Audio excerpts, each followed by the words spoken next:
What is your downright scariest real-life story? I've posted this before, but it fits here as well. I always parked in a certain spot at my last job for 12 years that I was there. It was accessible to the public as it wasn't company parking, but they wanted us to park in the back of the lot so the closer spots could be available for customers. One day my spot's taken by a dark-tinted caddy and I'm immediately pissed because everyone knows it's mine. It's morning shift, so 4 a.m., so it can't be one of the others 'cause I know what they drive. So newbie. Or maybe another employee from another shop in the plaza. It's still there on my lunch break, and when I go home and the next day I come in at 1 p.m. till close. Around 9:30. And then also the next. Something about it really bothered me. It smelled wrong. Literally, it's the South and high summer and who knows what's baking in there. My dad was a Marine, then a police officer. He always said if you feel something is wrong there probably is. So I dialed the non-emergency contact police number. I felt like an idiot, but every time I walked by it bugged me. So I was stuck waiting for over an hour before anyone shows, and honestly, if I hadn't been off the next day would have been like F it. But I waited, mostly because I can be really a petty SOB and that's my spot, damn it. The police show, all annoyed because who knows how many, they can't park here, calls they get. They run the license plate though, and then things go crazy. They want my info, want me to contact my manager, does this lot have cameras, have I touched the car, etc. Apparently the car is on Amber Alert as the last sighting of a missing person who was a minor. A 15-year-old girl. When they pop the trunk they find her dead, mutilated body under a blanket and the source of the smell.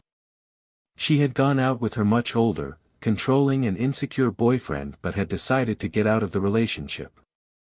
She only made the mistake of getting into the car with him.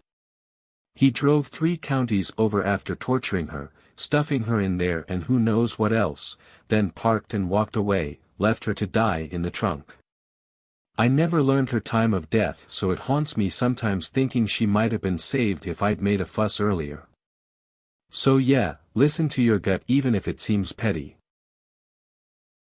I was home alone when I was 11.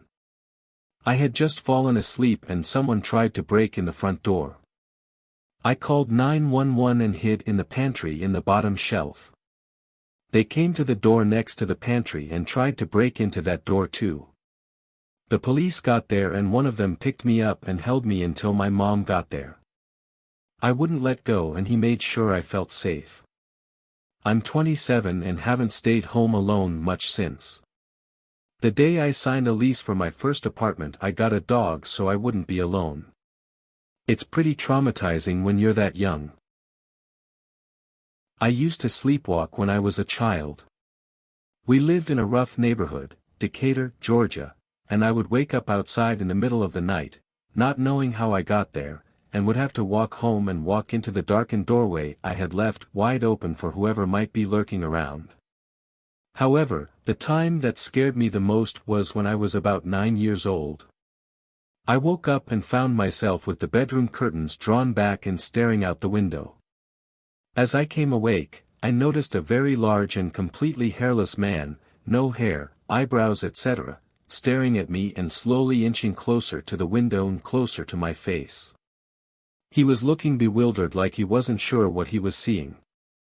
At that moment, I realized what was going on and I started screaming uncontrollably, frozen in place and peeing down my leg. The man freaked out and screamed, did a tumbling move, and then ran off in a weird zigzag like he was trying to dodge bullets. My mom woke up and thought I probably had a nightmare. The next morning we found a screwdriver on the front porch and damage to the door jamb and door handle.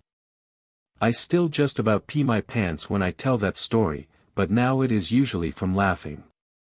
I will never forget the look on his face when I started coming to life and screaming, or his high-pitched scream, or his duck and roll and dodging and bobbing all the way down the street. Years ago in one of my first jobs, a colleague told me a story. The night before, she had gone out for some drinks and on the way home she had got off the bus and was walking down her road to her house.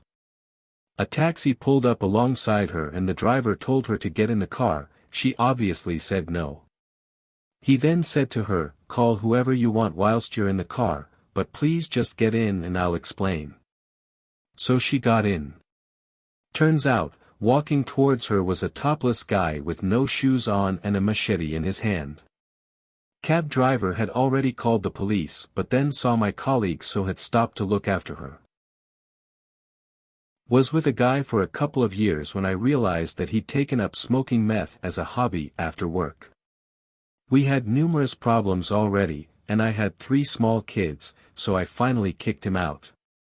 A few days later, maybe a week, he makes a fake Facebook page, and sends me a friend request.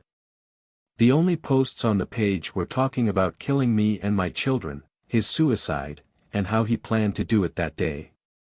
The most recent post was accompanied by a selfie of him in my backyard, a recent selfie, so he had been there.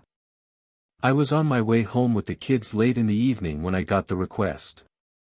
I had stopped by my parents' home the day before and gotten my dad's 9mm handgun because he was sending messages through mutual friends about burning my house down. I called the police as soon as I got home, and they didn't seem to think it was a big deal and didn't have an officer available to come check my house before we walked into it.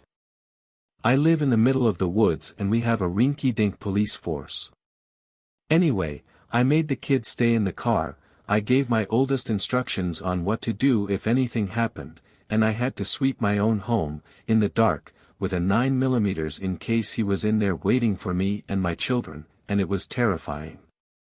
I had to check my entire house every time we came home for a while, and I was always worried that I'd eventually find him in there.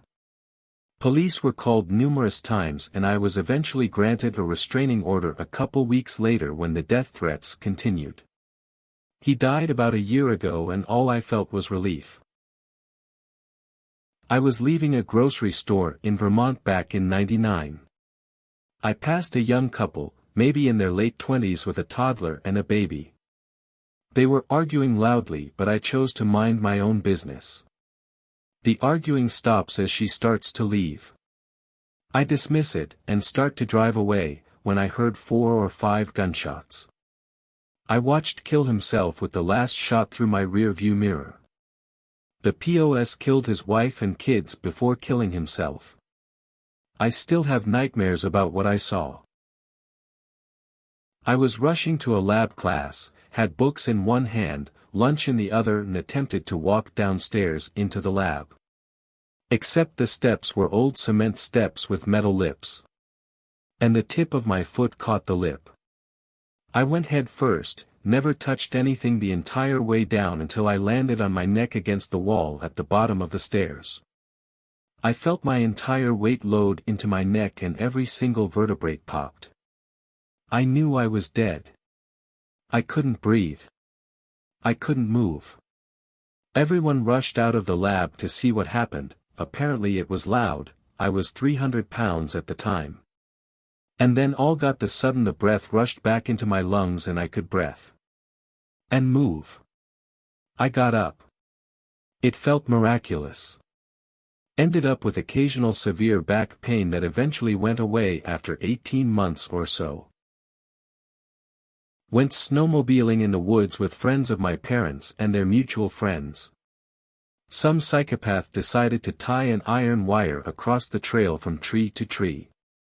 The sled in front of mine was going around 60 miles per hour when the wire decapitated both of them at the neck.